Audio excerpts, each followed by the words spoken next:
নবী সাল্লাল্লাহু আলাইহি ওয়াসাল্লাম এতটাই অসুস্থ, একা হাঁটতে পারে না, একা চলতে পারে না।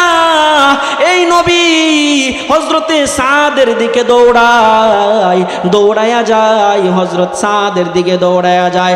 রাসূল সাদের দিকে দৌড়ায়া গিয়া হযরতে সাদকে এভাবে কুলে নিছে, কুলে নিয়া রাসূলের রানের উপরে, কুলের উপরে হযরত সাদকে শোয়াইছে। শোয়া গালের ভিতরে হাতাইতেছে আর বলতেছে, ওরে সাদ,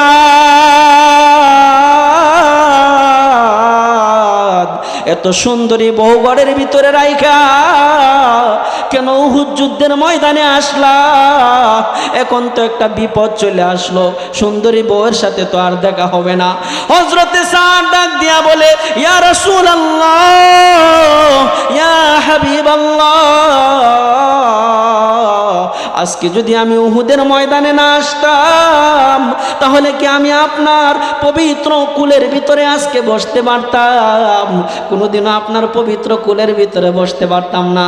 হযরতে সাদ রাদিয়াল্লাহু তাআলা আনহু রাসূলের কুলের ভিতরে এই অবস্থায় হযরত সাদ দুনিয়া থেকে বিদায় নিয়ে চলে গেছে, দুনিয়া থেকে বিদায় নিয়ে চলে যাবে। এই অবস্থায় আমার আপনার নবী পয়গম্বর মুহাম্মদুর রাসূলুল্লাহ সাদের দিকে তাকায় মুস্কি মুস্কি হাসে। সাহাবায়ে কেরাম জিজ্ঞেস করে, ইয়া রাসূলুল্লাহ, ওগো পয়গম্বর, আপনি মুস্কি মুস্কি হাসেন, কারণটা কি বুঝতে পারলাম না। নবী আমার ডাক দিয়া বলে, ও আমার সাহাবায়ে কেরাম, সাদের রূহটা নেওয়ার জন্য জান্নাতি ফেরেশতারা, হাজার হাজার ফেরেশতারা জান্নাতি রুমাল নিয়ে চলে আসছে। জান্নাতি রুমাল নিয়ে সাহাবায়ে কেরাম কারাকারি করতেছে, কে কার আগে সাদের রূহটা তাদের রুমালের ভিতরে পেঁচাইবে। আমি দেখতেছি দুই সাহাবী ঝগড়া লেগে গেছে, কে কার রুমালের ভিতরে সাদের রূহটা নিয়ে জান্নাতের দিকে চলে যাবে। এই দৃশ্যটা দেখে আমি নবী মুস্কি হেসে দিলাম।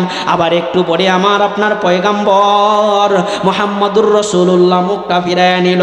সাহাবায়ে কেরাম জিজ্ঞাসা করে, ইয়া রাসূলুল্লাহ, মুখটা কেন ফিরায় নিলেন? হঠাৎ দেখলাম মুস্কি হেসে দিলেন, আবার মুখটা ফিরায় নিলেন।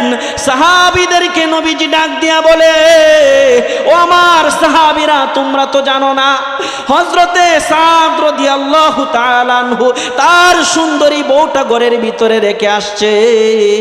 আল্লাহ তাআলার রাস্তায় তার জীবনটা দিয়া দিছে। আমি রাসূলকে ভালোবাসা বন্ধু বানায়া মোহাব্বত করে তার জীবনটা বিলায়া দিছে। জান্নাতি হুরেরা এক একজন দৌড়াদৌড়ি করে আসতেছে সাদের সাথে মোলাকাত করার জন্য। দৌড়াদৌড়ি করে আসার ক্ষেত্রে জান্নাতি হুরদের পায়ের টাকলুর কাপড় হাঁটুর উপরে মাঝে মাঝে উঠে যাইতেছে। এজন্য আমি শরমে চেহারাটা ঘুরায় নিলাম, এজন্য আমি শরমে চেহারাটা ফিরায় নিলাম। দুনিয়াতে সুন্দরী রমণী ঘরে রাইকা আল্লাহর রসুলকে বন্ধু বানায়া মোহাব্বত কইরা আল্লাহর রসুলের মোহাব্বতে জীবন দিয়া দিছে। জান্নাতি সুদা পেয়ালা পান কইরা জান্নাতি মানুষ হয়ে গেছে। বলেন তো দুনিয়াতে বন্ধু বানাইছিল কাকে? প্রথম যে কথাটা বলতে চাই, খুশির আওয়াজটা জোরে হয়, ঠিক কিনা? উদাহরণ দিলে বুঝবেন। কয়েকদিন পরে নির্বাচন আইতেছে, ঠিক না? নির্বাচন আসতেছে না, নির্বাচন না, বুঝবেন নাই, শুনেন। এই যে নির্বাচন আসতেছে, আমরা অনেকেই ওই সময় কিন্তু আমরা জোরে জোরে স্লোগান দেই, অনেকেই দেয়, ঠিক না? কারণ কি? খুব সুন্দর করে বুঝেন কেন বলতেছি।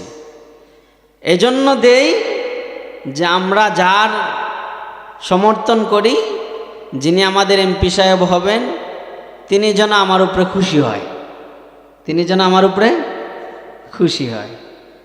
কারণ হলো, তারে যদি একটু খুশি করা যায়, প্রিয় হওয়া যায়, তাহলে একটু স্বাচ্ছন্দ্যে চলা যাবে কিছুদিন, একটু কিছু উপকার হবে, একটু কিছু লাভবান হওয়া যাবে। এজন্য আমরা জোরে সরে বলি, ঠিক না, স্লোগানগুলো। কিন্তু কতদিন? যদি আমাদের এমপি সাহেব এমপি হন 5 বছর, যদি আরো বেশি হয় 10 বছর। কিন্তু আমার আল্লাহ তাআলা ডাক দিয়া বলেন যে, হে আমার বান্দা, যদি আমি আল্লাহর নামের স্লোগানটা জোরে করে ধরতি, ভালো করে বুঝছেন কথা, পুরাটা না শুনে মন্তব্য করা উচিত না, ঠিক না? আমার আল্লাহ বলে যদি আমার স্লোগানটা, শুকরিয়া আদায় করলাম, স্লোগান কার? আলহামদুলিল্লাহ বলেছি কার জন্য? আমার জন্য, আপনার জন্য, একমাত্র তার জন্য যিনি আপনাকে আমাকে সৃষ্টি করেছেন, ঠিক কি না? আল্লাহ বলে বান্দা আমার স্লোগানটা যদি জুড়ে দিতি, জুড়ে ধরতি, তোর দুনিয়ার একজন মানুষ খুশি হইলে যদি কিছুদিন স্বাচ্ছন্দ্যে চলা যায়, 5 বছর 10 বছর তুই ভালো করে চলতি, একটু স্বাচ্ছন্দ্যে চলাফেরা করতে পারতি, এতটুকু সুবিধা দুনিয়াতে পাইতি। কিন্তু আমি আল্লাহর স্লোগানটা যদি জুড়ে করে ধরতি, শুকরিয়ার কালেমাটা যদি আকাশ বাতাস প্রকম্পিত করে অন্তরস্থল থেকে জুড়ে বলতি, আর আমি আল্লাহ যদি খুশি হয়ে যাইতাম, তোর দুনিয়ার জিন্দিগি আমি স্বাচ্ছন্দ্যে কাটানোর ব্যবস্থা করে দিতাম, মৃত্যুর পরের জিন্দিগি আখেরাতের অনন্ত অসীমকালের কাঙ্ক্ষিত জায়গা তোরে জান্নাত দিয়ে দিতাম। তাহলে শুকরিয়ার কালেমাটা জুড়ে পড়লে লাভ হইতো না ক্ষতি হইতো? লাভ হইতো না? লাভ হইতো। কিন্তু আমরা তো বুঝা সারতে পারছি না। এজন্য আরেকবার শুকরিয়া আদায় করছি, আলহামদুলিল্লাহ। এখন আল্লাহ সুবহানাহু ওয়া তাআলা বলেন,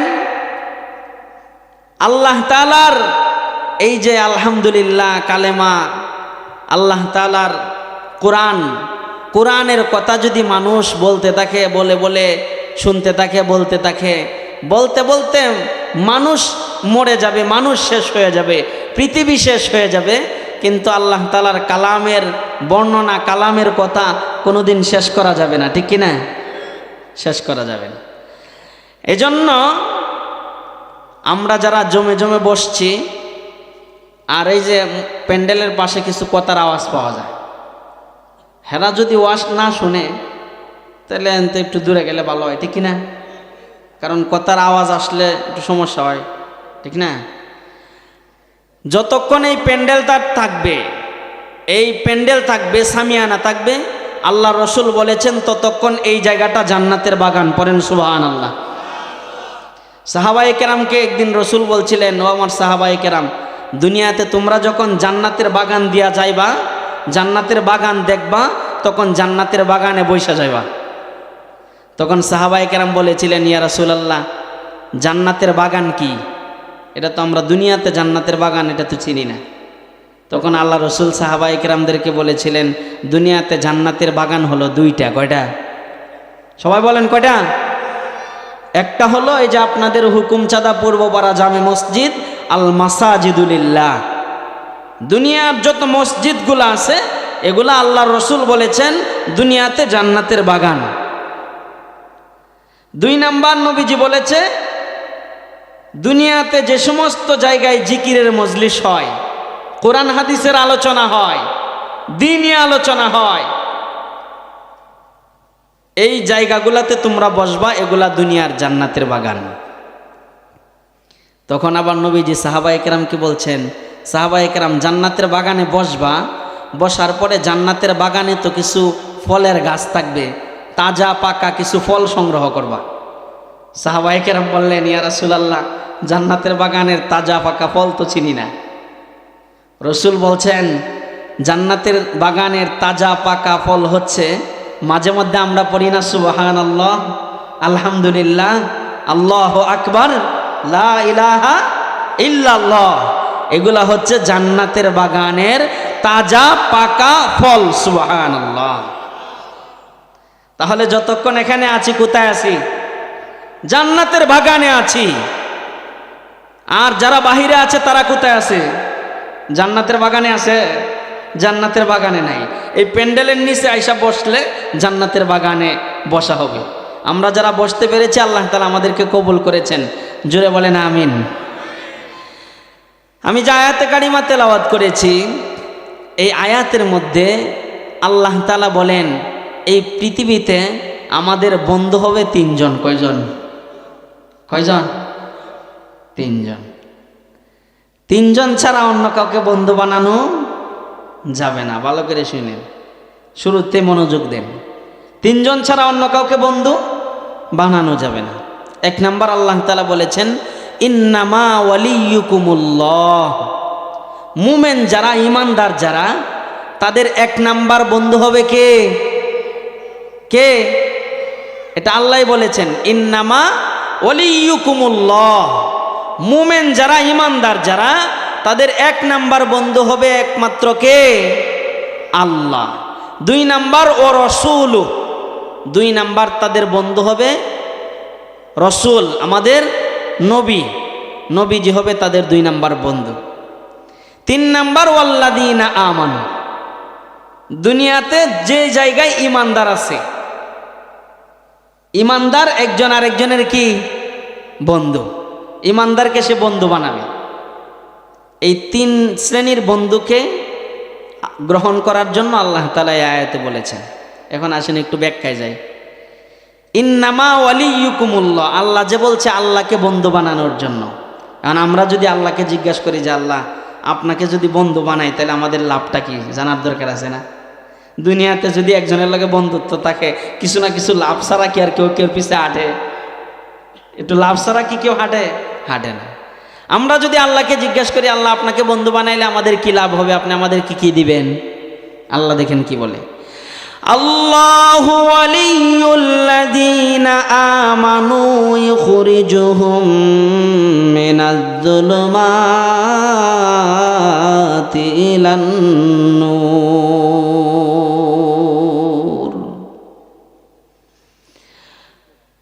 রব্বুল আলামিন ডাক দিয়া বলে, হে পৃথিবীর মানুষেরা, দিলের কান লাগায় শোনো, আমি আল্লাহকে যদি তোমরা বন্ধুরূপে গ্রহণ করতে পারো, আমি আল্লাহকে যদি তোমরা দুনিয়াতে বন্ধু বানায়া চলতে পারো, দুনিয়াতে যদি আমি আল্লাহকে তোমরা বন্ধু বানায়া সব কাজ করতে পারো, আল্লাহকে বন্ধু বানায়া যদি ওয়াজের ময়দানে এসে বসে যেতে পারো, আল্লাহকে বন্ধু বানায়া যদি দোকানপাট ছেড়ে দিয়ে জান্নাতের বাগানে আইসা বইসা যেতে পারো, আল্লাহকে বন্ধু বানায়া যদি সমস্ত ফিতনা ফাসাদ উপেক্ষা করে যদি কোরআনের ময়দানে এসে বসতে পারো, আল্লাহ তাআলা ডাক দিয়া বলেন ইখরিজুহুম মিনাজ-যুলুমাতি ইলান-নূর।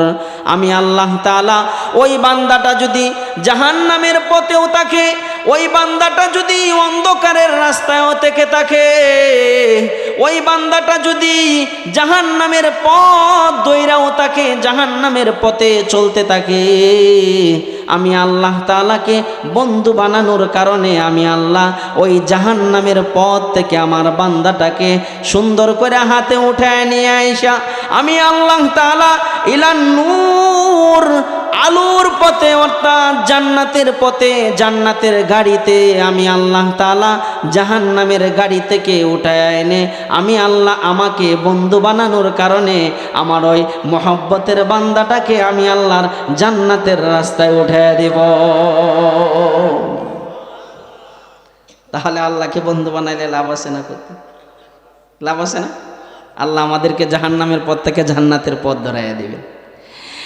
এখন যদি আল্লাহর কাছে জানতে চাই, ওগো আল্লাহ, যদি আপনাকে বন্ধু না বানাইয়া তাগুতকে বন্ধু বানাই, শয়তানকে বন্ধু বানাই, তাহলে আমাদের কি ক্ষতি হবে? যারা ওয়াজের ময়দান ছেড়ে দিয়ে দোকানপাটে বসে আছে, মোবাইল টিপাটিপিতে ব্যস্ত আছে, বিভিন্ন অবৈধ নারীদের সাথে কথা বলায় ব্যস্ত আছে, বলেন তো তারা কার হুকুমে চলছে? আল্লাহকে খুশি করার জন্য তারা চলছে না তাগুতকে খুশি করার জন্য চলছে? তাগুতকে খুশি করার জন্য চলছে। আল্লাহর কাছে যদি জিজ্ঞাসা করি, ওগো আল্লাহ, যদি আপনাকে বন্ধু না বানাইয়া শয়তানকে বন্ধু বানায়া চলি, তাহলে আমাদের কি ক্ষতি হবে? আল্লাহ তাআলা কোরআনে মাজিদে জানায়া দিলেন, ওয়াল্লাযীনা কাফারু আউলিয়াউহুমুত তাগুতু ইখরিজুনাহুম মিনান নূরি ইলাজ-যুলুমাত। আল্লাহ তাআলা ডাক দিয়া বলে, যদি আমি আল্লাহকে বন্ধু না বানাইয়া তাগুতকে বন্ধু বানাও, শয়তানকে অনুসরণ করো, শয়তানের পদাঙ্ক অনুসরণ করো, শয়তানের পথে চলো, শয়তানকে খুশি করো, শয়তানকে তুমি খুশি করতে চাও, তাহলে মনে রাখো ও আল্লাহর বান্দা, মনে রেখো আল্লাহ তাআলা ডাক দিয়া বলে, আমি আল্লাহ তাআলা তোমরা যদি নামাজি হয়ে থাকো, তোমরা যদি পরহেজগার হয়ে থাকো, তোমরা যদি জান্নাতের পথেও চলতে থাকো, তোমরা যদি জান্নাতি কাজও করতে থাকো, আমি আল্লাহ তাআলাকে বন্ধু না বানানোর কারণে আমি আল্লাহ তাআলা তোমাদেরকে আলোর পথ থেকে বের করে আমি আল্লাহ তাআলা তোমাদেরকে জাহান্নামের পথে উঠায় দেব। তাহলে আল্লাহকে বন্ধু না বানাইলে ক্ষতি আছে না নাই? হ্যাঁ, তাহলে আমরা বন্ধু বানাবো এক নম্বরে কাকে? আল্লাহকে বন্ধু বানাইতে হবে। আল্লাহকে বন্ধু বানাইলে কথা বলতে হবে কার সাথে? আল্লাহর সাথে। আর আল্লাহর সাথে কথা বলার সিস্টেম কি? আল্লাহ তাআলা বলেছেন কোরআনে কারিমের তেলাওয়াত করলে আল্লাহর সাথে কথা হয়ে যায়, ঠিক কি না? ঠিক কি না? তাহলে বন্ধু বানাতে হবে আল্লাহকে এক নম্বরে। কারণ হলো আল্লাহর কাছে আমাদের সবার একদিন কি করতে হবে? ফিরে যেতে হবে, ঠিক কি না? কোরআনের আয়াতে আল্লাহ তাআলা বলছেন ওয়া ইলাইহি তুরজাউন।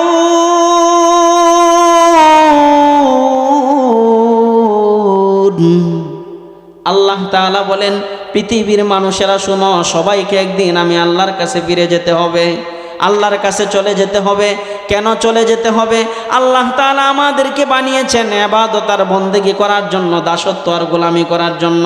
আল্লাহ কোরআনে হাকিমে বলেছেন ওমা খালাকুতুল জিন্না ওয়াল ইনসা ইল্লা লিয়াবুদুন। আমি আল্লাহ মানুষ আর জিনকে তৈরি করেছি একমাত্র আমি আল্লাহর ইবাদত বন্দেগী করবে, আর কারো গোলামি করবে না, আর কারো দাসত্ব আর গোলামি চলবে না, একমাত্র আমি আল্লাহর ইবাদত করবে। এজন্য আমি জিন আর মানুষ বানাইছি। যদি আমরা জিজ্ঞাসা করি ওগো আল্লাহ কয়দিন ইবাদত বন্দেগী করব, কয় বছর ইবাদত বন্দেগী করব, 10 বছর না 20 বছর না 30 বছর না 40 বছর ইবাদত বন্দেগী করব, রব্বুল আলামিন জানায় দেন ওয়াবুদু রাব্বাকা হাত্তা ইয়াতিয়াকাল ইয়াকিন। হে আমার বান্দা, ইবাদত করবা ততক্ষণ পর্যন্ত যতক্ষণ না তোমার সামনে মালাকুল মউত এসে হাজির না হয়, যতক্ষণ না তুমি মৃত্যুবরণ করবা ততক্ষণ পর্যন্ত আমি আল্লাহর ইবাদত বন্দেগী করতেই হবে, করতেই হবে। কেন করবা? কারণ একদিন না একদিন আমার কাছে ফিরে যে ইবাদত বন্দেগী করেছো কি করো নাই সেগুলার হিসাব দেওয়া লাগবে, ঠিক কি না? হিসাব দেওয়া লাগবে না? এজন্য আল্লাহ বলেছেন ওয়া আন্নাকুম ইলাইনা লা তুরজাউন। হে পৃথিবীর মানুষেরা, তোমরা মনে করেছো যে আল্লাহ তাআলার কাছে একদিন ফিরে যাওয়া লাগবে না, কিন্তু সবারই একদিন আল্লাহ তাআলার কাছে ফিরে যেতে হবে। আল্লাহ তাআলার কাছে গিয়া তুমি ইবাদত বন্দেগী করছো কি করো নাই সেগুলার হিসাব একদিন আল্লাহর কাছে দেওয়া লাগবে।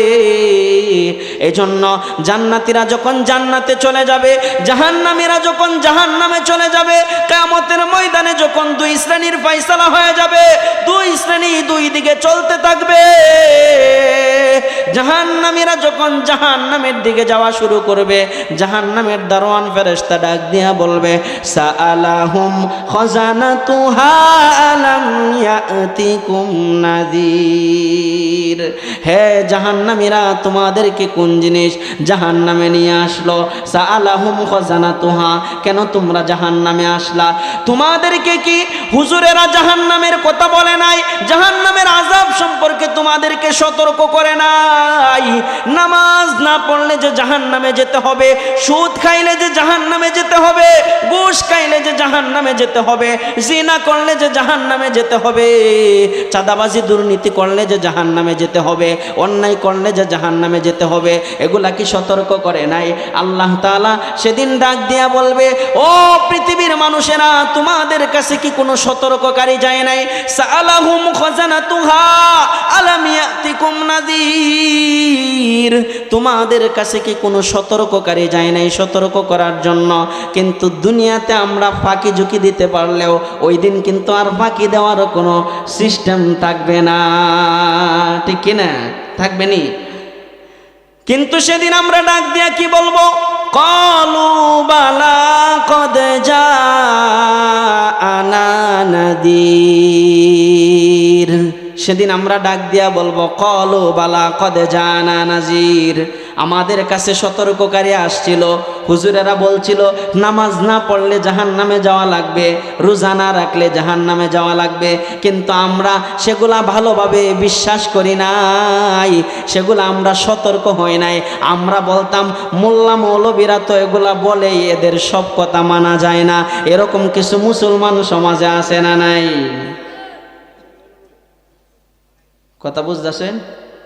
হ্যাঁ, সতর্ককারীরা যখন সতর্ক করে, হুজুরেরা যখন এগুলা বলে, কিছু মুসলমান নাম দাঁড়িয়ে কোরআনে কারীমের তেলাওয়াত করে শোনাও। উবাই ইবনে কাব বলতেছে, ইয়া রাসূলুল্লাহ, যার উপর কোরআন নাজিল হয়েছে, যার উপর সরাসরি আল্লাহ কোরআন অবতীর্ণ করেছে, যেই পয়গাম্বরের তেলাওয়াত আল্লাহ তাআলা জান্নাতের মধ্যে নবীজির জবান দিয়া শুনবেন, এরকম নবীজিকে আমি উবাই ইবনে কাব কেমন করে কোরআনের তেলাওয়াত শোনাই? অপারগতা প্রকাশ করছে। আবার রাসূল বলছে, উবাই আমাকে কোরআনের তেলাওয়াত শোনাও। আবার উবাই ইবনে কাব অপারগতা প্রকাশ করেছে। আবার রাসূল বলছে, উবাই ইবনে কাব আমাকে তেলাওয়াত শোনাও। হযরতে উবাই ইবনে কাব এবার বলে, ইয়া রাসূলুল্লাহ, আমার তেলাওয়াত যে আপনি শুনবেন, আল্লাহ কি আমার তেলাওয়াত শোনার জন্য আপনাকে বলেছে? বিশ্বনবী মুহাম্মদুর রাসূলুল্লাহ সাল্লাল্লাহু আলাইহি ওয়াসাল্লাম ডাক দিয়া বলে, উবাই ইবনে কাব, সরাসরি আল্লাহ তাআলা আমাকে তোমার কোরআনের তেলাওয়াত শোনার জন্য বলেছে। উবাই ইবনে কাব বলে, ইয়া রাসূলুল্লাহ, আল্লাহ কি আমার নামটা উচ্চারণ করে বলছে নাকি? আল্লাহ রাসূল বলে, হ্যাঁ উবাই ইবনে কাব, আল্লাহ তাআলা তোমার নামটা উচ্চারণ করে বলছে উবাইয়ের তেলাওয়াত শোনার জন্য। উবাই ইবনে কাব বলে, ইয়া রাসূলুল্লাহ, আমার জীবন ধন্য হয়ে গেছে। আল্লাহ তাআলা যে আমার মতো নগণ্য একজন বান্দার নামটা তার পবিত্র জবান দিয়া উচ্চারণ করেছে। হযরত জাফর রাদিয়াল্লাহু তাআলা আনহু, তার ভিতরে এরকম 4টা গুণ ছিল, সুন্দর সুন্দর 4টা গুণ ছিল। একদিন রাসূল বলতেছে, ও জাফর, তোমার ভিতরে যে 4টা গুণ আছে, এই গুণগুলো তুমি একটু আমাকে বলো। হযরত জাফর ডাক দিয়ে বলে, ইয়া রাসূলুল্লাহ, আমার ভিতরে যে 4টা গুণ আছে, এটা তো আমার আল্লাহ ছাড়া আর কেউ জানে না, এটা আমার আল্লাহ ছাড়া আর কেউ জানে না। আপনি জানলেন কেমন করে? আপনি জানলেন কেমন করে? আল্লাহ রাসূল ডাক দিয়া বলে, জাফর, আল্লাহ তাআলা সরাসরি আমাকে বলে দিয়েছে তোমার ভিতরে 4টা গুণ আছে। হযরতে জাফর বলে, ইয়া রাসূলুল্লাহ, আল্লাহ কি আমার নামটা সরাসরি উচ্চারণ করেছে? আল্লাহ রাসূল বলে, হ্যাঁ জাফর, তোমার নামটা আল্লাহ সরাসরি উচ্চারণ করেছে। হযরতে জাফর ডাক দিয়া বলে, ইয়া রাসূলুল্লাহ, ইয়া হাবিবাল্লাহ, আমার জীবন বড় ধন্য হয়েছে যে আল্লাহ তাআলা আমি নগণ্য একজন বান্দার নামটাও যে তার পবিত্র জবান দিয়া উচ্চারণ করেছে। তাহলে পবিত্র কোরআনে সাহাবীদের কথা ছিল, কিন্তু নাম ছিল না। কিন্তু হযরতে লুকমানে হাকিম মানুষটা কালো হইলেও পবিত্র কোরআনে তার সম্পর্কে একটা সূরা আল্লাহ নাজিল করিয়া সূরাতুল লুকমান নাম দিয়া দিছে। পড়েন সুবহানাল্লাহ। চিন্তা করছেন? হ্যাঁ, হলো 3জন কালো মানুষের মধ্যে 2 নাম্বার। কেমন কালো ছিল জানেন? এরকম কালো ছিল, কালো কই কারে, চেহারার কোনো মডেল ছিল না, কিচ্ছু ছিল না। কিন্তু আল্লাহ দেখেন তার কথাগুলা কত পছন্দ করছে। আল্লাহ কোরআনে একটা সূরার ভিতরে তার সম্পর্কে আলোচনা করেছে। আরেকজন কালো সাহাবী ছিল হযরতে মাহজা। তিনি অনেক বড় একজন কালো সাহাবী ছিল। আরেকজন কালো সাহাবী ছিল হযরতে সাদ, যার চেহারা বড় সুন্দর ছিল না। হযরতে সাদ একদিন নবীকে ডাক দিয়া বলে, ইয়া রাসূলুল্লাহ, ইয়া হাবিবাল্লাহ, আমি তো কালো মানুষ, আমি কি আল্লাহর জান্নাতে যাব কিনা? আল্লাহ রাসূল বলে, ও সাদ, কালো মানুষেরা আল্লাহর জান্নাতে যাবে। কালো মানুষদের জন্য আল্লাহ তাআলা জান্নাত বানাইছে। সাহাবীরা ডাক দিয়া বলে, ইয়া রাসূলুল্লাহ, সাদ তো এত কালো, কালো থাকার কারণে মক্কার মানুষেরা সাদের কাছে কোনো মেয়ে বিবাহ দেয় না। খুব মনোযোগ দেন, কোনো মেয়ে বিবাহ দেয় না, সাদ কালো মানুষের জন্য। আল্লাহ রাসূল ডাক দিয়া বলে, সাদ, চিন্তার কোনো কারণ নাই, তোমার মতো কালো মানুষ জান্নাতে যাইবা। আমি আল্লাহর রাসূল বললাম, তোমার মতো কালো মানুষের কাছেও মদিনার সবচেয়ে সুন্দরী মেয়েটার বিবাহর ব্যবস্থা আল্লাহ করে দিবেন। সাহাবায়ে কেরাম আশ্চর্য হয়ে গেছে, বলতেছে, ইয়া রাসূলুল্লাহ, আপনি কি বলেন?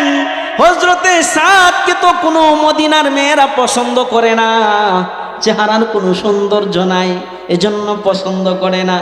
মদিনার কোনো মেয়ে বিবাহ বসতে রাজি হয় না।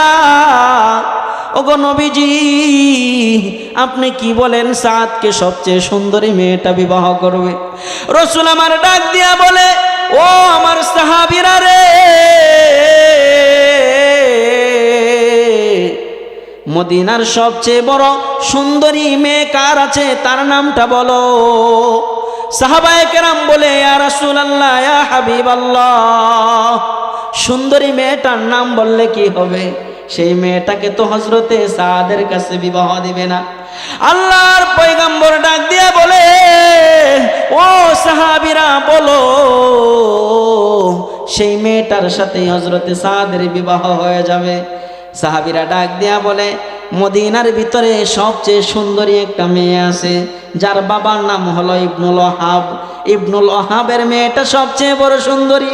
ইবনুল ওয়াহাব মদিনার ধনাঢ্য ব্যক্তি, রাজপ্রাসাদের মালিক, কোটি কোটি টাকা সম্পত্তির মালিক ইবনুল ওয়াহাব। এত বড় ধনী একজন ব্যক্তির মেয়ে, মদিনার সবচেয়ে বড় সুন্দরী মেয়ে। রাসূল বলে, এই সুন্দরী মেয়ের সাথে আমার কালো সাহাবী সাদের বিবাহ আল্লাহ ব্যবস্থা করে দিব। আল্লাহ দিলে কেউ ফিরাইতে পারবো নাকি? আল্লাহ যদি এই মসজিদ উড়ায় দেয়, কেউ ফিরায় রাখতে পারবো? শয়তানি করে কেউ ফিরায় রাখতে পারবো নাকি? হ্যাঁ, রাখার কোনো সিস্টেম আছে? সিস্টেম নাই। এজন্য আল্লাহ যারে দিব, এটা কেউ ফিরায় রাখতে পারবো না। হযরতে সাদ রাদিয়াল্লাহু তাআলা আনহুকে নবীজি বলে, ও সাদ, তুমি ইবনুল ওয়াহাবের কাছে যাও, গিয়া বলো তার মেয়ের বিবাহর প্রস্তাব আমি রাসূল পাঠাইছি। হযরতে সাদ ডরায় ডরায় গেছে, এত বড় ব্যক্তির কাছে কিভাবে গিয়া বলবে? সাদ গিয়া বাড়িতে ইবনুল ওয়াহাবের ঘরের দরজার সামনে গিয়া ডাক দিয়া বলে, আসসালামু আলাইকুম ওয়া রাহমাতুল্লাহ, ইবনুল ওয়াহাব বাড়িতে আছেন নাকি? ইবনুল ওয়াহাব ঘর থেকে বের হয়েছে। হযরতে সাদ ডাক দিয়া বলে, আমাকে পয়গম্বর মুহাম্মদুর রাসূলুল্লাহ আপনার কাছে পাঠাইছে আপনার মেয়ের বিবাহের প্রস্তাব দিয়া। ইবনুল ওয়াহাব ডাক দিয়া বলে, ঠিক আছে, বিবাহের প্রস্তাব দিয়া পাঠাইছে, তবে জামাই কে? জামাই কে? পাত্র কে? হযরতে সাদ সালামী রাদিয়াল্লাহু তাআলা আনহু ডাক দিয়া বলে, পাত্র আমি নিজে। ইবনুল ওয়াহাব ডাক দিয়া বলে, আমি জেনে শুনে আমার মেয়েটাকে এরকম বিপদের মধ্যে ফালায়া দিতে পারি না, অনিশ্চিত তার সংসারটা ধ্বংসের দিকে আমি ঠেলে দিতে পারি না। তোমার সাদের বিবাহের প্রস্তাবে আমি রাজি হইতে পারি না। হযরতে সাদ মনটা খারাপ করে যখন ইবনুল ওয়াহাবের বাড়ির সামনে থেকে বের হয়ে চলে আসে, যখন বের হয়ে চলে আসবে, এরকম অবস্থায় ঘরের একটা জানালা খুলে ইবনুল ওয়াহাবের সেই সুন্দরী মেয়েটা ডাক দিয়া বলে, ওরে সাদ, সাদ যায় না, শোনো তোমাকে কে পাঠাইছে।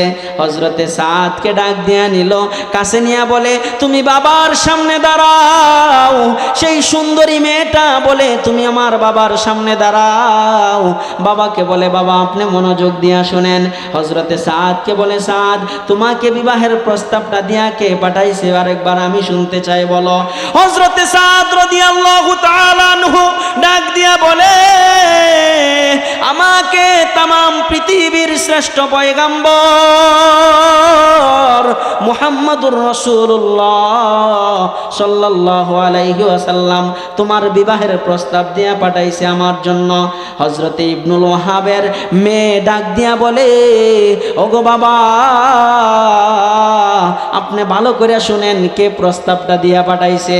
হযরতে পয়গম্বর প্রস্তাব দিয়া পাঠাইছে।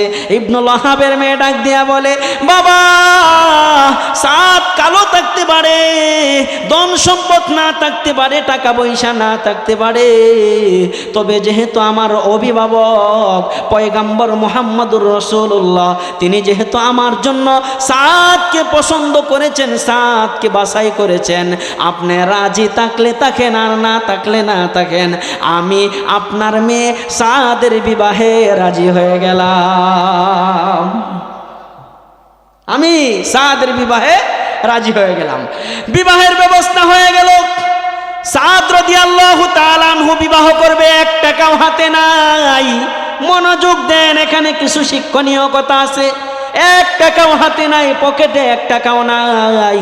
পয়গম্বর মুহাম্মদুর রাসূলুল্লাহ হযরতে উসমান থেকে 200 দিনার নিছে, হযরতে নুমান থেকে 200 দিনার নিছে, 400 দিনার হয়েছে। 400 দিনার হযরতে সাদের হাতে দিয়া বলে ও সাদ বিবাহ পড়ায় দিলাম, 200 দিনার তোমার স্ত্রীকে মহারানা দিবা, আর 200 দিনার দিয়া তার জন্য মার্কেট করবা, গহনাগাটি কিনবা। হযরতে সাদ মদিনার বাজারে চলে গেছে। এই দিক দিয়া হযরতে সাদ ডাক দিয়া জিজ্ঞাসা করে ইয়া রাসূলুল্লাহ ওগো পয়গম্বর আপনি কোথায় যাইবেন? আল্লাহর রাসূল ডাক দিয়া বলে আমি উহুদের যুদ্ধে যাব, উহুদের ময়দানে যাব, কাফের মুশরিকদের সাথে জিহাদ করতে যাব। হযরতে সাদ বলে ইয়া রাসূলুল্লাহ আপনি কাফের মুশরিকদের সাথে জিহাদ করতে যাইবেন, উহুদের ময়দানে যাইবেন, আর আমি নতুন বউ নিয়া বাসর ঘরে যাব, ঘরে ফিরবো, সেটা হতে পারে না, আমি আপনার সাথে চলে যাব। আল্লাহর রাসূল ডাক দিয়া বলে ওগো সাদ না না তুমি তোমার বউ নিয়া বাড়িতে যাও, তুমি তোমার বউ নিয়া বাসর ঘরে যাও। হযরতে সাদ মানতে চায় না। আল্লাহর রাসূল ধমক দিয়া বলেছেন সাদ তুমি আমার কথা শুনো। আল্লাহর রাসূল কোনো কিছু হুকুম করলে সাহাবায়ে কেরামের জন্য মানা ওয়াজিব হয়ে যেত। সাহাবী আল্লাহর রাসূলের হুকুম মেনে বাজারে চলে গেছে। হযরতে সাদ বাজারে গিয়া মার্কেট করতেছে, এক দোকান থেকে গহনাগাটি কিনতেছে, গহনাগাটি সব কিছু কেনা শেষ হয়ে গেছে। এমন সময় মদিনার বাজারে একটা আওয়াজ আসছে, পয়গম্বর মুহাম্মদুর রাসূলুল্লাহ সাল্লাল্লাহু আলাইহি ওয়াসাল্লাম উহুদের যুদ্ধে কাফের মুশরিকদের সাথে যুদ্ধ করতে গিয়া নবীজির দান্দান মুবারক শহীদ হয়ে গেছে। হযরতে সাদ রাদিয়াল্লাহু তাআলা আনহুর কানে যখন এই খবরটা চলে আসছে, হযরতে সাদ ডাক দিয়া বলে এ মদিনার দোকানদার শোনো, তোমার মালগুলো তুমি ফেরত নিয়ে নেও, আমাকে 200 দিরহাম ফিরাইয়া দিয়া দাও। মদিনার দোকানদার বলে কি ব্যাপার সাদ, কেন কেন পাগলামি করতেছো? মদিনার সবচেয়ে বড় ধনী মানুষ ইবনুল ওয়াহাবের সুন্দরী মেয়েটা বিবাহ করেছ, এমন সুযোগকে হাতছাড়া করা যায় কিনা? তুমি কি বোকা মানুষ নাকি? হযরতে সাদ ডাক দিয়া বলে এ মদিনার দোকানদার শুনো, আমার পয়গম্বর আমার নবী উহুদের যুদ্ধে কষ্ট করবে, দান দান মুবারক শহীদ হয়ে গেছে, আর আমি সুন্দরী মেয়ে নিয়ে ঘুমাইবো, সেটা হতে পারে না।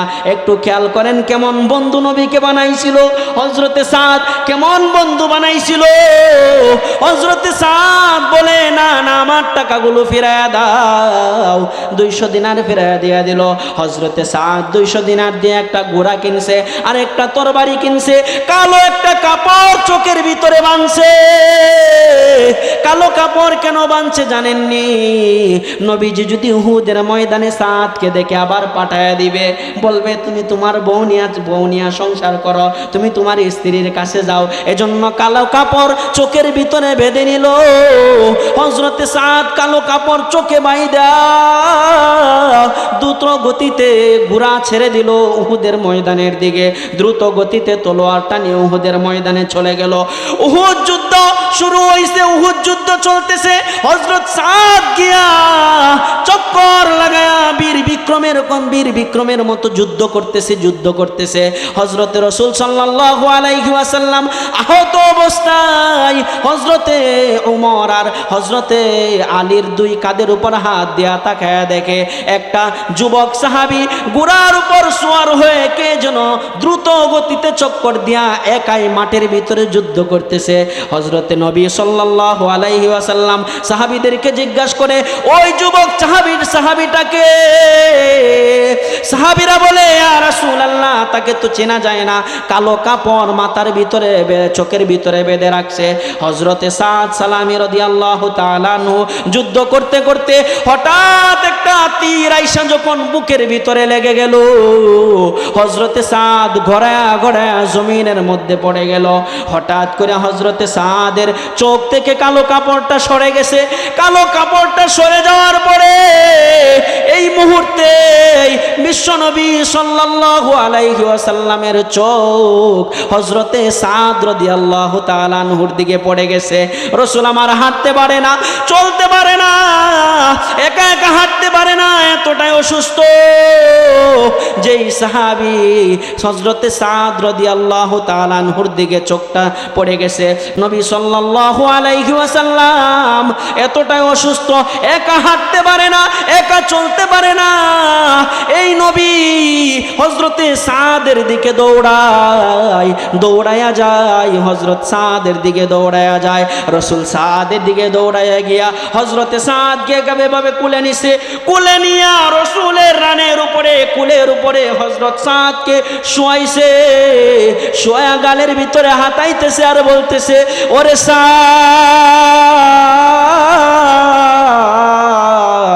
এত সুন্দরী বউ ঘরের ভিতরে রাইখা কেন উহুদ যুদ্ধের ময়দানে আসলা? এখন তো একটা বিপদ চলে আসলো, সুন্দরী বউয়ের সাথে তো আর দেখা হবে না।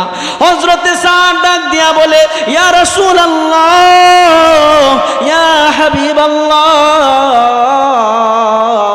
আজকে যদি আমি উহুদের ময়দানে না আসতাম, তাহলে কি আমি আপনার পবিত্র কুলের ভিতরে আজকে বসতে পারতাম? কোনোদিনও আপনার পবিত্র কুলের ভিতরে বসতে পারতাম না। হযরতে সাদ রাদিয়াল্লাহু তাআলা আনহু রাসূলের কুলের ভিতরে এই অবস্থায় হযরত সাদ দুনিয়া থেকে বিদায় নিয়ে চলে গেছে। দুনিয়া থেকে বিদায় নিয়ে চলে যাবে অবস্থায় আমার আপনার নবী পয়গম্বর মুহাম্মদুর রাসূলুল্লাহ সাদের দিকে তাকায় মুস্কি মুস্কি হাসে। সাহাবায়ে কেরাম জিজ্ঞেস করে, ইয়া রাসূলুল্লাহ, ওগো পয়গম্বর, আপনি মুস্কি মুস্কি হাসেন, কারণটা কি বুঝতে পারলাম না। নবী আমার ডাক দিয়া বলে, ও আমার সাহাবায়ে কেরাম, সাদের রূহটা নেওয়ার জন্য জান্নাতি ফেরেশতারা, হাজার হাজার ফেরেশতারা জান্নাতি রুমাল নিয়ে চলে আসছে। জান্নাতি রুমাল নিয়ে সাহাবায়ে কেরাম কারাকারি করতেছে, কে কার আগে সাদের রূহটা তাদের রুমালের ভিতরে পেঁচাইবে। আমি দেখতেছি 2 সাহাবী ঝগড়া লেগে গেছে, কে কার রুমালের ভিতরে সাদের রূহটা নিয়ে জান্নাতের দিকে চলে যাবে। এই দৃশ্যটা দেখে আমি নবী মুস্কি হেসে দিলাম। আবার একটু পরে আমার আপনার পয়গম্বর মুহাম্মদুর রাসূলুল্লাহ মুখটা ফিরায় নিল। সাহাবায়ে কেরাম জিজ্ঞাসা করে, ইয়া রাসূলুল্লাহ, মুখটা কেন ফিরায় নিলেন? হঠাৎ দেখলাম মুস্কি হেসে দিলেন, আবার মুখটা ফিরায় নিলেন। সাহাবীদেরকে নবীজি ডাক দিয়া বলে, ও আমার সাহাবীরা, তোমরা তো জানো না, হযরতে সাদ রাদিয়াল্লাহু তাআলা আনহু তার সুন্দরী বউটা ঘরের ভিতরে রেখে আসছে, আল্লাহ তাআলার রাস্তায় তার জীবনটা দিয়া দিছে। আমি রাসূলকে ভালোবাসা বন্ধু বানায়া মোহাব্বত করে তার জীবনটা বিলায়া দিছে। জান্নাতি হুরেরা এক একজন দৌড়াদৌড়ি করে আসতেছে সাদের সাথে মোলাকাত করার জন্য। দৌড়াদৌড়ি করে আসার ক্ষেত্রে জান্নাতি হুরদের পায়ের টাকলুর কাপড় হাঁটুর উপরে মাঝে মাঝে উঠে যাইতেছে। এজন্য আমি শরমে চেহারাটা ঘুরায় নিলাম, এজন্য আমি শরমে চেহারাটা ফিরায় নিলাম। দুনিয়াতে সুন্দরী রমণী ঘরে রাইকা আল্লাহর রসুলকে বন্ধু বানায়া মোহাব্বত কইরা আল্লাহর রসুলের মোহাব্বতে জীবন দিয়া দিছে। জান্নাতি সুদা পেয়ালা পান কইরা জান্নাতি মানুষ হয়ে গেছে। বলেন তো দুনিয়াতে বন্ধু বানাইছিল কাকে? কারে বন্ধু বানাইছিল? নবীজিকে বন্ধু বানাইছিল। আমার আলোচ্য বিষয় ছিল 1 নম্বর বন্ধু বানাইবেন কাকে? আল্লাহকে। 2 নম্বর বন্ধু বানাবেন কাকে? রসুলকে। কাকে? 3 নম্বর ইমানদারকে। 3 নম্বর কি? ইমানদারকে। আমি আমার আলোচ্য বিষয়ের উপরে আসি তো, যে বিষয় বলছিলাম শুরুতে, এই বিষয়ের উপরে আসি না? হ্যাঁ, তাহলে বন্ধু বানাবো দুনিয়াতে কয়জনকে? 3 জনকে। 1 নম্বর, 2 নম্বর রসুল, 2 নম্বর রসুল, 3 নম্বর ইমানদার। 3 নম্বর কি? এজন্য খেয়াল করবেন আমার বাড়ি কই, আমি কোন জায়গাতে আসছি। এই যে কিছুক্ষণ কথা বলছি আপনাদের সাথে, একটা মহব্বত হয়ে গেছে না? এই মহব্বতটা করে দিছে কে? আল্লাহ। কেন করে দিছে জানেন? কারণ ইমানদারদেরকে বন্ধু বানাইতে হবে। ঘোষণা কার? আল্লাহ। এখন কেউ উঠবেন না, দেহি কাটা কাটা উঠবেন, হাত উঠান তো। উঠবেন কেউ? কেউ উঠছেন না, কারণ এতক্ষণ আলোচনা শুনছেন, এখন যদি উঠতে যান খারাপ লাগবে না? খারাপ লাগবে। মেহমানের কদর করা হবে না, মাহফিলের পরিবেশটা নষ্ট হবে। কেউ উঠবেন না, আপনি চুপ করে বসে থাকবেন। আমি মাত্র 4-5টা কথা বলবো, আমার আলোচনা শেষ, প্রধান বক্তা আসবেন। শুধু ঢাকা থেকে আসছে, আপনারা আলোচনা শুনে পড়ে যাবেন আখেরি মোনাজাত করে। কেউ উঠবেন না, আমি মাত্র 4-5টা কথা বলবো আপনাদের কল্যাণে, আপনাদের এই মসজিদ সম্পর্কে। আমাদের এখানে যারা আছি, আমাদের একটা লুঙ্গি আছে, এরকম কয়জন আছি? হাত উঠাই তো। একটা লুঙ্গি, বুঝেন কথা? একটা আছে। আমারও একটা না, আমারও 2-3টা। এনে যারা আছেন সবারই 2-3টা, ঠিক না? একটা কেউরই নাই। কিন্তু নবীজির একজন সাহাবী ছিল হযরতে বেলাল। হযরতে বেলাল বলছিলাম না একটু আগে? হযরতে বেলালের একটা মাত্র লুঙ্গি ছিল। কয়টা? একটা মাত্র লুঙ্গি ছিল। এক বেলা খাবার জুটলে আর 3 বেলা না খায়া থাকতো, এই অবস্থা। তারপরেও হযরতে বেলালকে নবীজি ডাক দিয়ে কি বলছে জানেন? আনফিকিয়া বেলাল, হে বেলাল, তোমার হাতে 1 মুঠো খাবার আছে, 1 মুঠো থেকে আধা মুঠো তুমি আল্লাহর জন্য অক্ষ করে দাও, আল্লাহর জন্য দিয়ে দাও। পরবর্তী বেলায় খাবারের ব্যবস্থা যিনি করে দিবেন তিনি কে? খাবারের জিম্মাদারি, রিজিকের মালিক কে? রিজিকের মালিক কে? দোকান আপনাকে রিজিক দেয় না, ব্যবসা আপনাকে রিজিক দেয় না, ক্ষেতের ফসলের জমিন আপনাকে রিজিক দেয় না, না দেয়? দেয় না। এগুলাতে আল্লাহ রিজিক দেয়, পরে এরা আমাদেরকে আপনাদেরকে দেয়, ঠিক কি না? আল্লাহ কোরআনে বলছেন, ওমা মিন দাব্বাতিন ফিল আরদি ইল্লা আলাল্লাহি রিজকুহা। तमाम পৃথিবীর জমিনের উপরে, জমিনের নিচে যত মাখলুক আছে সব কিছুর রিজিকের জিম্মাদারি যিনি নিয়েছেন তিনি কে? আল্লাহ। এজন্য এই যে আপনাদের মসজিদ হুকুমচাঁদা পূর্বপাড়া জামে মসজিদ, এই মসজিদ যে আপনারা মেলায়া তুইছেন, অর্ধেক ভাঙ্গিয়া তুইছেন, ঠিক না? এটারে একটু মেহনত করিয়া কষ্ট করিয়া মেরামত করার দরকার আছে না? আছে না? হাদিস শরীফে নবীজি বলেছেন, মান বানা লিল্লাহি মাসজিদান বানাল্লাহু লাহু বাইতান ফিল জান্নাহ। দুনিয়াতে যে ব্যক্তি মসজিদ বানায়, আমি কিন্তু আগে বলছি কেউ উঠেন না, আপনি টাকা দিতে পারবেন না, বসে থাকবেন, দোয়া করবেন আল্লাহর কাছে। এই মসজিদের জন্য যদি আল্লাহর কাছে দোয়া করেন তাহলে আপনার ক্ষতি হবে না লাভ হবে? এজন্য কেউ উঠবেন না। এই যে আল্লাহ রসুল বলছে, যদি দুনিয়াতে কেউ একটা মসজিদ বানায়, আল্লাহ তাআলা তার জন্য জান্নাতে একটা ঘর বানায় দেন। পড়েন সুবহানাল্লাহ। বাদশাহ হারুনুর রশিদের নাম শুনছেন? এখন তো আমি বয়ান করলে আর লম্বা সময় যাব। নাম শুনছেন না? নিয়ত করছে মসজিদ একাই বানাইব, কেউ টাকা পয়সা নিত না।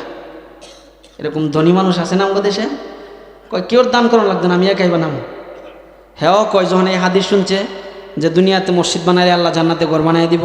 কয় আমি একাই মসজিদ বানাবো, কারো টাকা নিব না, কারো একটা ইট নিব না, কিচ্ছু নিব না, একাই মসজিদ বানাইছে। কিয়ামতের ময়দানে যখন আল্লাহ তার জান্নাতটা দিছে, দেখে তার জান্নাতের মতোই পাশে আর একটা জান্নাত দেখা যায়। হ্যাঁ, কয় কি ব্যাপার, হে জান্নাত কার? জিব্রাইল কয় এটাও তো আপনার মসজিদের একজন যুগালি, যে বেটা মিস্ত্রি আছিল, তার জান্নাত। এখন বাদশা কয় আমার মসজিদ বানাইলাম একলা, এখন দেখি আমার জান্নাতের মতো আরেক জান্নাত, ব্যাপার কি? তখন জিব্রাইল কয় এটা তো আপনার মসজিদের যুগালি ছিল, মিস্ত্রি আছে না যুগালি, যুগালি ছিল। হ্যাঁ, মনে মনে নিয়ত করছে যে আমার তো টাকা পয়সা নিতই না বাদশারে দিলে, তাহলে আমি গোপনে একটা ইট আন্না বসায় দিই, গোপনে একটা ইট আন্না বসায় দিই। এক ইট বসায় দেওয়ার কারণে বাদশার মতো সুন্দর অট্টালিকা, এক সুন্দর জান্নাতের মালিক যুগালিও হয়ে গেছে। বলেন সুবহানাল্লাহ। আমরা হয়তো বা কেউ 50,000 দিতে পারবো না, 5 টাকা তো দিতে পারবো। আমি নিজেও দান করবো আজকে, 5 টাকা তো দিতে পারবো, 5 টাকা দিতে পারবো না। 5 টাকার বিনিময়েও হয়তো বা আল্লাহ তাআলা আমার আপনার জন্য এরকম একটা জান্নাত বানাইতে পারে কিনা বলেন? পারে না? এজন্য আমরা অল্প হোক, বেশি দান করার দরকার নাই, অল্প দান করবেন, তবে দানটা যেন আল্লাহ সন্তুষ্টির জন্য হয়। কার?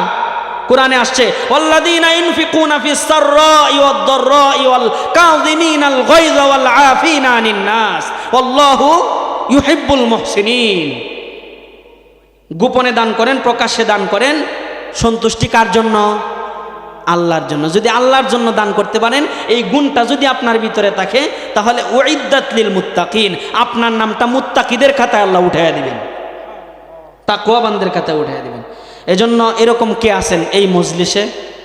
আসমানি বড় বড় কিতাব কয়টা দেখি আমনে গো? এই ফুলবাড়িয়া, হুকুম সাদা, আন্দারিয়া পাড়ার মুসলমানদের ইসলামিক জ্ঞান কীরকম আছে একটু পরীক্ষা করি শেষ দিকে। আসমানি কিতাব কয়টা? 4টা। কয়টা? একজনে কয় 4টা, আরেকজনে কয় 104। সবাই একটা কোন? কয়টা? 104টা। কয়টা? বড় বড় হলো 4টা, আর ছোট ছোট সহিফা আল্লাহ 100 দুনিয়াতে অবতীর্ণ করছে। তাহলে মোট কিতাব কয়টা? 104 খানা। বড় বড় কিতাব কয়টা? 4টা। তাওরাত, জাবুর, ইনজিল, কোরআন। তাওরাত, জাবুর, ইনজিল, কোরআন। আসমানি বড় বড় 4খানা কিতাবকে মুহাব্বত কইরা, ভালোবাসা, এরকম এই মজলিসে 4 জন এরকম লোক আছেন যে আল্লাহর এই ঘরে আমি আমার জীবনের হালাল রুজি রোজগার থেকে 10,000 টাকা আমি এই মসজিদে দান করলাম, মসজিদের নির্মাণের কাজের জন্য। এর উসিলা করে যাতে আল্লাহ তাআলা আমার জান্নাতে একটা বাড়ি বানায় দেয়, এরকম একজন লোক আছেন যে 1 নাম্বার আসমানি 4খানা কিতাব থেকে 1খানা কিতাবরে মহব্বত করে আপনি 10,000 টাকা এই মসজিদে দিবেন। আছেন কেউ? আতুডান তো দেখি। টিয়া পয়সা দিছে না দিছে আল্লাহ জানে, আমি কিন্তু জানি না। আপনাকে আছে না আছে জানে কি? আল্লাহ জানে। কিন্তু আল্লাহ কিন্তু দিয়া দন বুঝাই মন কায়রা নিতে কতক্ষণ? সকালবেলার ধনীরে তুই ফকির সন্ধ্যাবেলা, ঠিক না? সকালের ধনী ফকির হইতে সময় লাগে, সকালের ফকির ধনী হইতে সময় লাগে। অনেক কিচ্ছা মনে পড়ছে, কইতাম নাকি? এক ফকির ভিক্ষুক অন্ধ ভিক্ষা করে। ভিক্ষুক অন্ধ ভিক্ষা করে, মনে তো কত আশায় বিল্ডিং বানাইবো, বাড়ি করব, সুন্দর একটা নারী বিয়ে করব। ভিক্ষুকের মনে তো কত আশায় থাকে। একদিন এক ওয়াজে গিয়া শুনছে যে ইসমে আজম পড়িয়া দোয়া করলে আল্লাহর কাছে যা চাইবো তাই দিয়ে দিব আল্লাহ। এখন ইসমে আজম শিখবো কই? খিজির আলাইহিসসালাম ইসমে আজম জানে। এখন খিজির আলাইহিসসালামের সন্ধানে খালি অন্ধ ঘুরতাছে। এই অন্ধ আর কানা কিন্তু এক না। কানা হইলেও 1 চোখে দেখে আর 1 চোখে দেয় না, অন্ধ কিন্তু 2 চোখে দেয় না, বুঝছেন? তো এই অন্ধ খিজির আলাইহিসসালামরে খুঁজতেছে। হঠাৎ করে একদিন ঘুমাইছে, ঘুমের মধ্যে স্বপ্নে দেখে খিজিরের লগে দেখা হয়ে গেছে। আমনেরই তো আমি খুঁজতেছি। খিজির আলাইহিসসালাম তুই আমারে খুঁজস কে? কিরে অন্ধ, ব্যাপার কি? আমনেরই তো খুঁজি, ইসমে আজমটা আমার লাগবো। কই কিয়া? ইসমে আজম দিয়া দোয়া করলে নাকি আল্লাহ সব দোয়া কবুল করে নে। ঠিক আছে, তোরা ইসমে আজম শিখাইয়া দিলাম, তবে একটা দোয়া করবি, বেশি দোয়া করতারতি না, একটা দোয়া করবি আল্লাহ কবুল করব। ভিক্ষুক কয় আরেকটা দোয়ার সুযোগ দেন না। মনে মনে চিন্তা করতেছে, একটা দুনিয়ার লাগি করবো আর একটা আখেরাতের লাগি করবো, আরেকটা দোয়ার সুযোগ দেন না। না, যে কোনো একটা, যে কোনো একটা। তখন না আরেকটা দেওয়ান জানা কনা খিজির আলাইহিসসালাম কনা। তো ভিক্ষুক কইতাছে আচ্ছা ঠিক আছে একটু চিন্তা করে দেখি, একটু চিন্তা করে পরে কইতাছে ভালো করে মনোযোগ দিয়ে শুনেন। খিজির আলাইহিস সালাম কইতাছে দোয়া একটাই করবো, দোয়া কয়টাই করবো, একটাই করবো, ভালো করে মনোযোগ দিয়ে শুনেন। কি? আল্লাহ যেন আমারে স্বর্ণের খাটে বসাইয়া দুইটা চোখ মিললে চাইয়া, দুইটা চোখ মিললে চাইয়া নাতি নাত কর লইয়া, নাতি নাত কর লইয়া দুনিয়ার জিন্দিগিতে আরামায়াসে চললিয়া কবরে যেহেতু যেমন লাগবো ইমানটা লইয়া মৃত্যুবরণ করিয়া যাতে খুদার জান্নাতে যাইতে পারি। এখন কোন তো বাকি রাখছে দুই একটা না সব কইছে? এক দুয়ার মধ্যে সব চাইছে না, বাকি রাখছে একটাও? দুনিয়াও বাকি রাখছে, আগের তো বাকি রাখছে, বাকি রাখছে না, একটাও বাকি রাখছে না। এখন এই যে আমরা আল্লাহর কাছে মাঝে মাঝে দুনিয়াও চাই আখেরাতও চাই, ঠিক কিনা? চাই যে আল্লাহ দুনিয়াতে চাইটা বাড়ি গাড়ির মালিক বানাই দিও, আবার চাই যে আল্লাহ মরণ যেহেতু লাগবো জান্নাতটাও দিও, ঠিক কিনা? তাহলে দুনিয়া আখেরাত দুনোটা চাইতে হইলে আল্লাহরেও তো কিছু রাজি খুশি করার দরকার আছে, ঠিক কিনা? আমরা যেমন একজনের উপরে আরেকজন রাগ হই, আল্লাহরও তো বান্দার উপরে রাগ আছে, আছে না নাই? আল্লাহর রাগটা আপনি দূর করবেন কেমনে? হাদিস শরীফে নবীজি বলছে আস-সাদকাতু তারুদ্দুল বালা ওয়া তাজিদু ফিল উমরি। যে ব্যক্তি দান সৎকা করে দুনিয়াতে, আল্লাহ তাআলা দান সৎকার মাধ্যমে আল্লাহর রাগ গুসা দূর হয়ে যা, রাগ গুসা কাইটা যা, হায়াতের মধ্যে আল্লাহ বরকত দিয়ে দে। এখন বলেন চারজনের তো একজন চাই 10,000 টাকা দিবেন, এরকম কে আছেন? দিয়া দন বুঝাই মন কায়রা নিতে কতক্ষণ, সকাল বেলার ধনী রে তুই ফকির সন্ধ্যা বেলা। টাকা পয়সার মহব্বত করে কিন্তু লাভ নাই। আমরা বলি আল্লাহ দিসদন আরো দিও, কায়রা মাওলা নিও না, নবীজিকে না দেখাইয়া মরণ তুমি দিও না, ঠিক কিনা? তাহলে নবীজির সাথে মুলাকাত করিয়া নবীজির সুপারিশ নিয়ে জান্নাতে যাওয়ার জন্য